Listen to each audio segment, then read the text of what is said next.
ঠিক বান্দা তোমার জীবনে কলবের মধ্যে আলো লাগবে, আলো, নূরুন আলা নূর।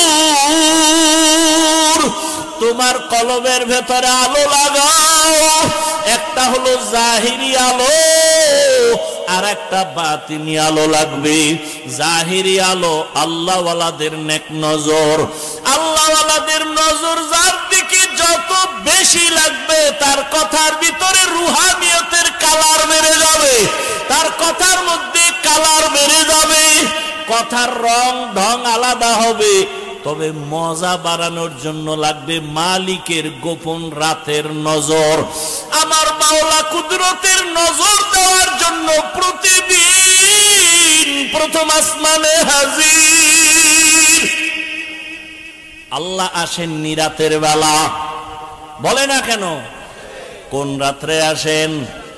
প্রতি রাত্রে আসেন না মাঝে মাঝে? প্রতি রাত্রে আসেন। কোন ভাগে, শুরু না শেষ? কিছু বান্দার থেকে নেওয়ার জন্য না দেওয়ার জন্য? আপনাদের লাগবে নি কিছু, তো ঘুমাইয়া থাকেন কেন রে বাবা?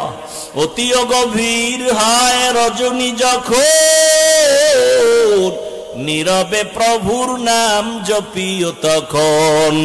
প্রভুর করুণা যদি পাইবারে চাও, গভীর রাতে উঠে প্রভুর গুণগান গাও।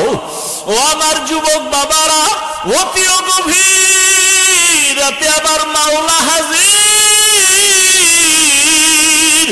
ওই সময় যদি ঘুম থেকে উঠা সেজদায় পড়ে আমার মালিকের ডাক দাও, আমার মালিকের কুদরতি নজর যখন লেগে যাবে। এতদিন তোমার কথায় রং ছিল, মজা কম ছিল, এখন দেখবা কথার মধ্যে বড় মজা, মানুষও মজা পায়, তোমারও মজা। এরে আল্লাহর বান্দা, যখন মজা লাগা শুরু হয়ে যাবে তখন আর বাড়ি ঘর ভালো লাগবে না, টাকা পয়সা ভালো লাগবে না, ক্ষমতা ভালো লাগবে না, কারণ মালিকের মধ্যেই সব মজা।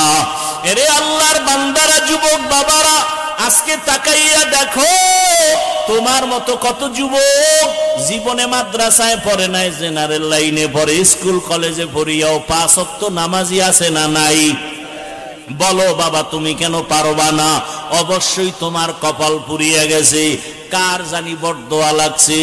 মা বাবার বরদোয়া লাগলে কপাল শেষ, শিক্ষকের বরদোয়া লাগলে জীবন শেষ, লেখাপড়া শেষ, ওলামায়ে কেরামের বরদোয়া লাগলে তোমার চরিত্র শেষ।